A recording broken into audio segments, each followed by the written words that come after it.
Yo, what's up mga idol? Welcome back sa short video ng Mir4 ng ating channel. So ito, napakahabang maintenance no, October 4. Attack of the Living Wraiths. Yan ang numero 1 update. Attack of the Living Wraiths is a weekly content that proceeds on every Thursday. So every Thursday to, parang ano to, MCL ng MLBB. So every 8 to 9 PM. So parang ano to, Secret Peak, may pupuntahan kayo, Beachon Valley 4th floor, Snake Valley 4th floor, Red Moon Valley 4th floor, at i-defeat nyo yung monster doon, tsaka yung boss. May magdadrop ng rare, tsaka epic na items or treasure chest. Yun ang sabi sa guide. I'm not sure kung totoo, pero sabi niya valuable items daw. So baka totoo nga. Pero ito, papasukin na natin ang Mir4 mga idol. So sa dami nang naghihintay at haba no. So dito na nag-up na yung server mga idol o yung game. So kanina pa tayo naghihintay. Dito kalma-kalma lang muna. Papasok na tayo. Makikita nyo na yung karakter ko na medyo mahina. So ito mga idol, di-discuss natin yung new raid, which is yung Walling Dead Mine.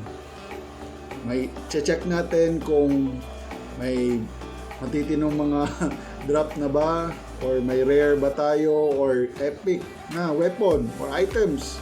So malay nyo naman. So yan, check natin. Punta tayong menu mga idol. Then punta tayong raid. Then sa baba, pinaka-latest yan mga idol. Yan, Walling Dead Mine. So yan yung mga items. So expectation versus reality pala.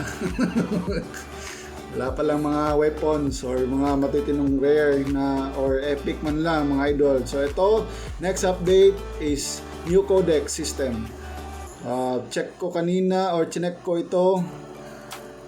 Wala naman ako masyadong nakikita na bago, pero yan, may mga napansin ako, Spirit Stone, mga weapon, epic na skill tome. Ayan mga idol, kung may mga codex kayo, i-add nyo na agad para attribute or added attribute sa inyong character at lalong lumakas mga idol inyong character. So yan yung pangalawa or pangatlo na update details.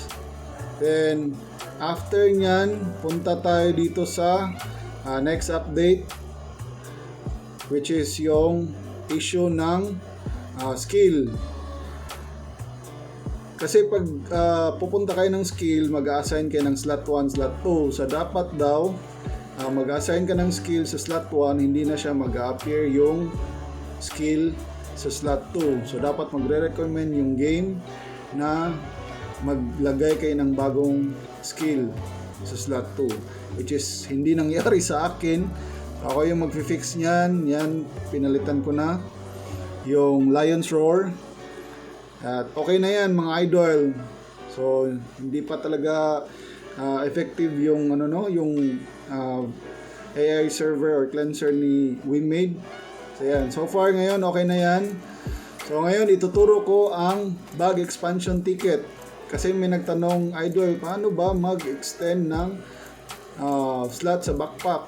So ito, punta kayong shop, then punta kayong common product, then consumable, hanapin ninyo itong ticket na worth 200,000.